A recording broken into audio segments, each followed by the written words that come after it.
welcome to my YouTube channel Igdant Environment Education. Today we are going to see the topic meteorological factors that are very much essential or that plays a very much important role for the dispersion of the air pollutants in the atmospheres.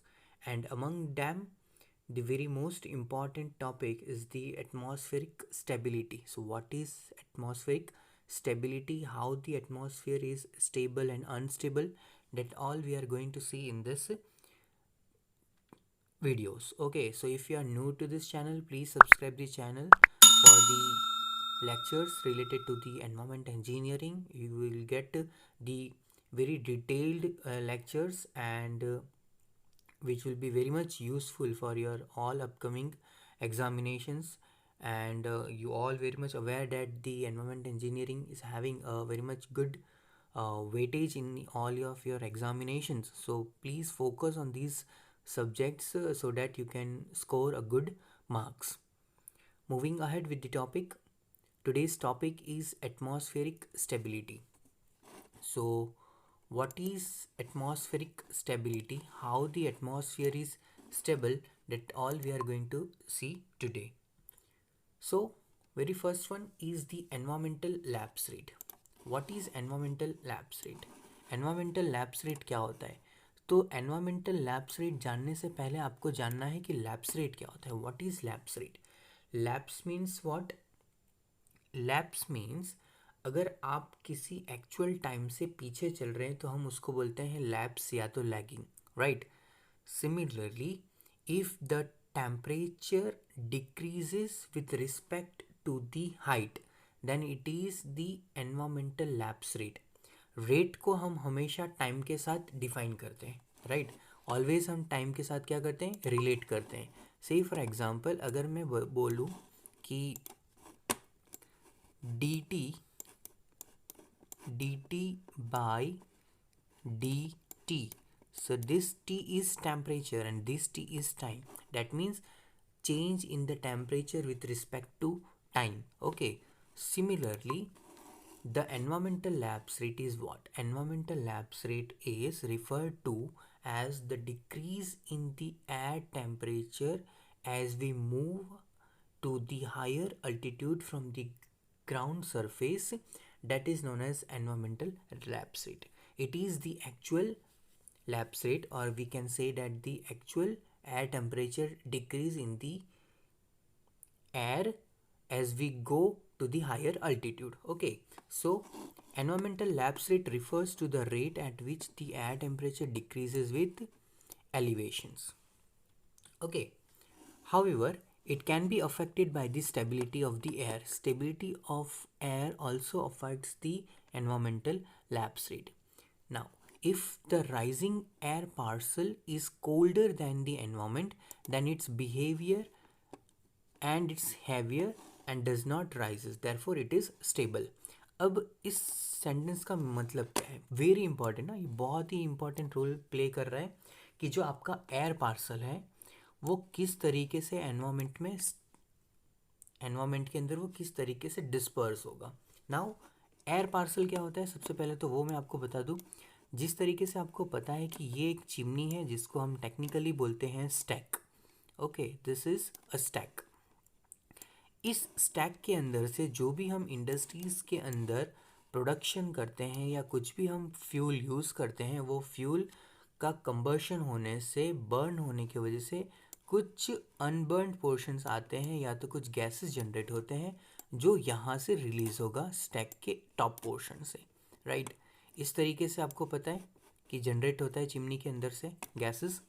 So this is nothing but this is known as your what, this is your air parcel. This is your air parcel. Now air parcel क्या करेगा कि ये जो आपका top portion है stack का, यहाँ से या तो स्ट्रेट अवे वर्टिकल मिक्सिंग होगा, वो ऊपर जाएगा, या तो क्या करेगा with the help of a wind direction it will goes to your with respect to the wind. अगर wind इस direction से बह रही है, if wind is coming from this direction, then the air parcel will move along with the wind in the upcoming direction of the wind.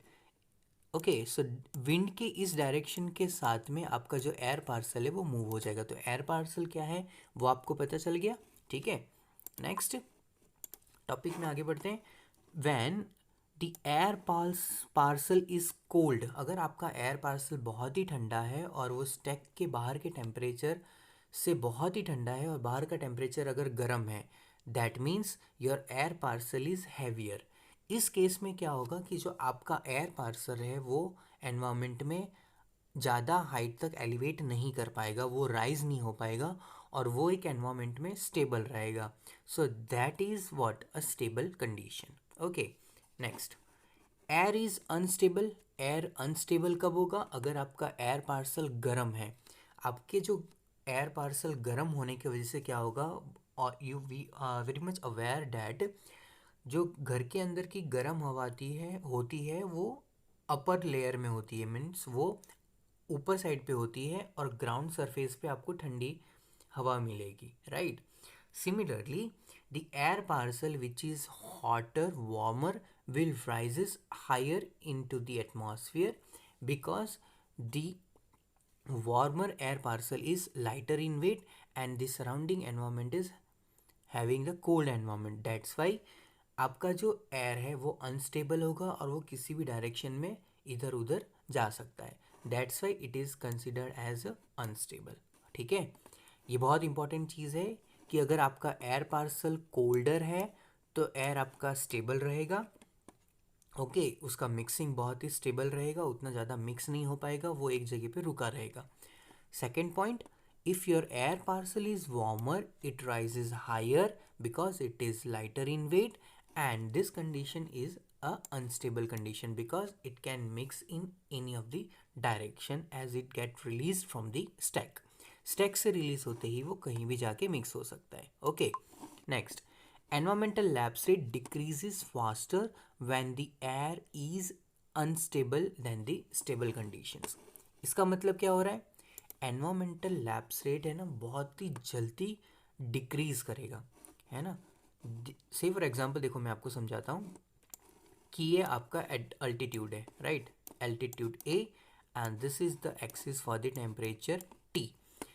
as we go to the higher altitude the temperature get decreases, मतलब आपका जो graph है वो इस तरीके से बनेगा। Okay, so this is what, this is nothing but your environmental lapse rate, this is nothing but your what, environmental lapse rate, है ना। एयर का टेम्परेचर डिक्रीज होगा अगर हम हायर अल्टीट्यूड पे जाएंगे, तो इसको हम बोलते हैं व्हाट, एनवायरमेंटल लैप्स रेट। कोई डाउट हो तो प्लीज़ आप कमेंट कर देना सो डेट मैं उसको नेक्स्ट वीडियो में आपको क्लियर कर दूँ, ठीक है। Different from the adiabatic lapse rate because adiabatic is the rate at which the temperature decreases with altitude when the air is either moist or cold, है ना। एडियाबेटिक लैप्स रेट क्या होता है? देखिए दो टाइप के एडियाबेटिक लैप्स रेट होते हैं, एक तो ड्राई एडियाबेटिक लैप्स रेट होता है और एक होता है wet. So there are two types of adiabatic lapse rate, दोनों का कैलकुलेशंस अलग होता है, फार्मूलाज अलग होते हैं। अब एक और एक चीज़ आपको एक बात बताता हूँ कि बहुत ही इंपॉर्टेंट पॉइंट है from exam point of view. Irrespective of any exam it must be ask in your examination, ये आपको पूछ सकते हैं क्योंकि बहुत ही जनरल चीज़ है और बहुत लोगों के ध्यान में नहीं रहती है। एनवायरमेंटल लैप्स रेट आप जैसे जैसे ग्राउंड सरफेस से हायर अल्टीट्यूड की ओर बढ़ेंगे, ठीक है, जैसे ही आप ग्राउंड सरफेस से हायर अल्टीट्यूड की ओर बढ़ेंगे तो टेम्परेचर रेट जो डिक्रीज हो रहा है ना वो टेम्परेचर रेट है 6.5 डिग्री सेंटीग्रेड पर 1 किलोमीटर। 1 किलोमीटर की डिस्टेंस को आप ट्रैवल करेंगे तो आपका टेम्परेचर डिक्रीज होगा 6.5। कौन से केस में? एनवायरमेंटल लैप्स रेट के केस में। Okay, next, very important from exam point of view, the environmental lapse rate are measured by a balloon device called Reddy-Sunt. Okay, this is the device to measure the environmental lapse rate. Next, What is adiabatic lapse rate now? Adiabatic lapse rate is basically the environmental lapse rate being affected by the saturation of the atmosphere. Atmosphere आपका saturation होगा तो वो आपके adiabatic lapse rate को और environmental lapse rate को दोनों को क्या करेगा, अफेक्ट करेगा. Air is moist when it is saturated by the water vapour and dry when it is much not content the water vapours. अगर उसके अंदर वाटर वेपर का कंटेंट बहुत ही कम है तो हम उसको ड्राई एयर कंसिडर करते हैं, और अगर वो बहुत ही सैचुरेटेड है with the help of the water vapors, then it is considered to be as a moist air. Like environmental lapse rate and adiabatic, the adiabatic can be affected when atmosphere is stable and unstable. देखिए environment का stable unstable होना ही ये दो condition को जन्म देता है. Okay, because of the stable and unstable condition of the atmosphere, there is the environmental lapse rate and the adiabatic lapse rate. Okay, fine. Now, very important again from exam point of view, as we have seen that in case of environmental lapse rate, there is a change in the temperature called 6.5 degree centigrade per 1 kilometer in case of environmental lapse rate. Okay, in case of adiabatic lapse rate में कितना temperature होता है? In adiabatic lapse rate, there is a decrease in the temperature of 9.86 degrees centigrade per 1 kilometer. This is the change in the temperature as we go in the higher altitude, and sometimes it is considered as approximately 10 degree centigrade per 1 kilometer. Okay, so this is also correct in case of adiabatic lapse rate. Now I have told you that the adiabatic lapse rate are two kind: dry adiabatic lapse rate and wet adiabatic lapse rate. So this is a dry adiabatic lapse rate. This is dry adiabatic lapse rate. Okay, in case of wet adiabatic lapse rate, what will be the answer? In case of wet adiabatic lapse rate, we denote as wet adiabatic lapse rate, that is equal to 1/3 of, it is 1/3 of dry adiabatic lapse rate. It is 1/3 of dry adiabatic lapse rate. Very much important. आप इसको याद रखिए क्योंकि exam में पूछ सकते हैं. अगर आपके पास ड्राई एडियाबेटिक लैप्स रेट की वैल्यू गिवन है और आपको 1 मार्क में पूछ ले कि what is the value of the wet adiabatic lapse rate, आप डायरेक्टली ये फार्मूला यूज़ कर सकते हैं. दोनों में से किसी एक को फाइंड करने के लिए आपको वैल्यू गिवन रहेगी तो ठीक है. So this is the important. Now let's move to the again to the topic. Atmospheric stability follows are the three conditions considered under the atmospheric stability. ये तीन बहुत ही important conditions हैं. ये तीन conditions में क्या क्या points आते हैं, क्या क्या conditions बनते हैं, वो आपको बहुत ही ध्यान रखना है. पहला conditions है when ELR stands for environmental lapse rate. Okay, I will now going to talk about the environmental lapse rate in ELR and dry adiabatic lapse rate as a DALR. Okay, if environmental lapse rate is equal to, if adiabatic lapse rate is equal to the dry adiabatic lapse rate, what will be the condition, whether atmosphere will be stable or not. Second point, environmental lapse rate greater than dry adiabatic lapse rate, and the third one is the environmental lapse rate less than dry adiabatic lapse rate. Okay, so let's move ahead with one by one all the conditions. The very first condition is the environmental lapse rate equal to the dry adiabatic lapse rate. Here I have made in the points form so that you can remember the things very clearly. So first one, under when ELR is equal to DLR, it is a neutral stable condition. जब भी आपका ELR equal to DLR होगा तो आपका जो atmospheric condition होगा वो neutral stable condition होगा. ओके, स्टेबल कंडीशन में क्या होता है कि जो आपका राइजिंग एयर पार्सल है will have the same pressure, temperature and density of the surrounding. That means आपका जो एयर पार्सल रिलीज हो रहा है स्टैक में से, उसका प्रेशर, टेम्परेचर एंड डेंसिटी वो इक्वल रहेगा सराउंडिंग एनवायरनमेंट के तरह। Okay, there will be no buoyant force will act on the air parcel. Okay, stack में से जो आपका एयर पार्सल निकल रहा है वो किसी टाइप के बॉयंट के फोर्स के इन्फ्लुएंस में नहीं रहेगा, ठीक है ना। डैट मीन्स आपका जो पार्सल्स है वो बहुत ही स्लोली स्लोली क्या करेगा, राइज करेगा, और उसका राइजिंग स्पीड इतना रहेगा कि वो ज़्यादा डिस्टेंस तक ट्रैवल नहीं कर पाएगा, जस्ट वो इतने लोकेशन में ही रह पाएगा, है ना। सो this is the neutral and the stable conditions, because आपका जो एयर पार्सल है वो बहुत ही ज़्यादा बॉयंसी के साथ नहीं निकल रहा है स्टैक के अंदर से। Fourth point, neither return to its original position nor there is displacement. देखा, मैंने आपको बोला ना कि अगर किसी भी प्रकार का बोएंट फोर्स आपके एयर पार्सल के ऊपर नहीं लगेगा तो आपका एयर पार्सल क्या होगा कि वो इतने लोकेशन में ही रह पाएगा, ना ही वो कहीं दूर डिस्टेंस तक जा सकता है, ना ही वो वापस फॉल बैक करके वो अपने ओरिजिनल पोजीशन पे आ सकता है। So this is the first condition, that is the neutral stable condition, and under this ELR is considered to be as dry adiabatic lapse rate. Both are equal. Okay, next, second condition, when the environmental lapse rate is more than the dry adiabatic lapse rate। देखिए अब इस condition में क्या होता है, मैं आपको graph बता देता हूँ। ये आपका टेम्परेचर है और यहाँ पर आएगा आपका अल्टीट्यूड। ओके, ये आपका है environmental lapse rate, this is your environmental lapse rate. Now the dry adiabatic lapse rate will be somewhat here, this will be your dry adiabatic lapse rate. So this is ELR, okay, this is what, this is your ELR and this is your this, sorry अच्छे से बता देता हूँ आपको, this is your dry adiabatic lapse rate and this is your environmental lapse rate।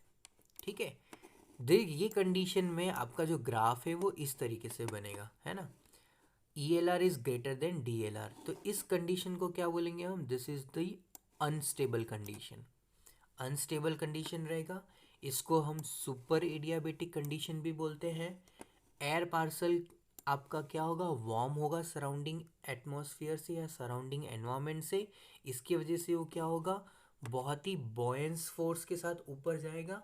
So that, देखिए यहाँ पर आपको पॉइंट मिल रहा है, more buoyant force will act, less density, that's why it is moving with a more buoyant force. Air parcel will move in the upward motion, upward direction, that means vertical mixing will be maximum, more vertical mixing, pollutants disperse very rapidly।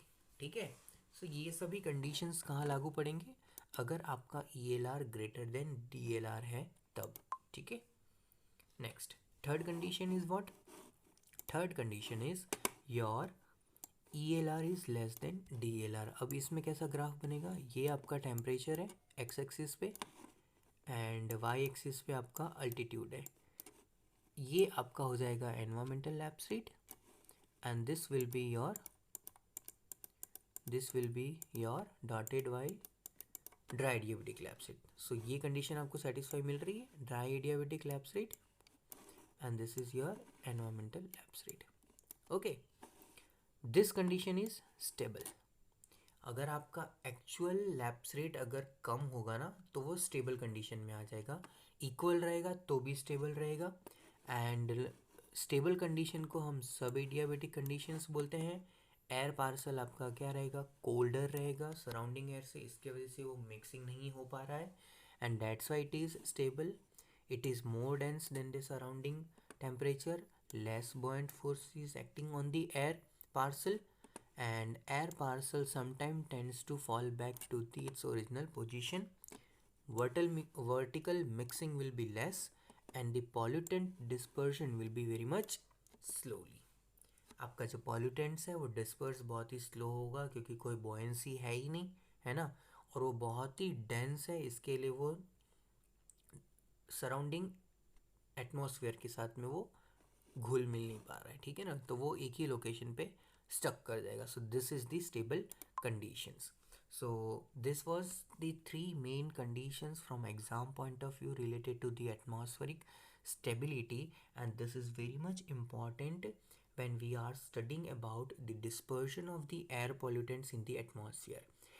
Air pollutants का dispersion होना atmospheric के अंदर, ये तीन conditions बहुत ही important role play करता है। अगर आपको इस तीन कंडीशंस के बारे में पता है तो ही आप अच्छे से समझ सकते हैं कि आपका जो पॉल्यूटेंट्स का डिस्पर्जन होगा एटमॉस्फेयर में वो किस तरीके से बिहेव करेगा या किस तरीके से होने वाला है। Okay, so if you like this video, please subscribe the channel and like the videos and share with your friends so that they can avail the beautiful informations and the technical knowledge about the air pollutions and the environment related subjects. And thanks for watching the Ekdant environment education, friends. Thank you so much.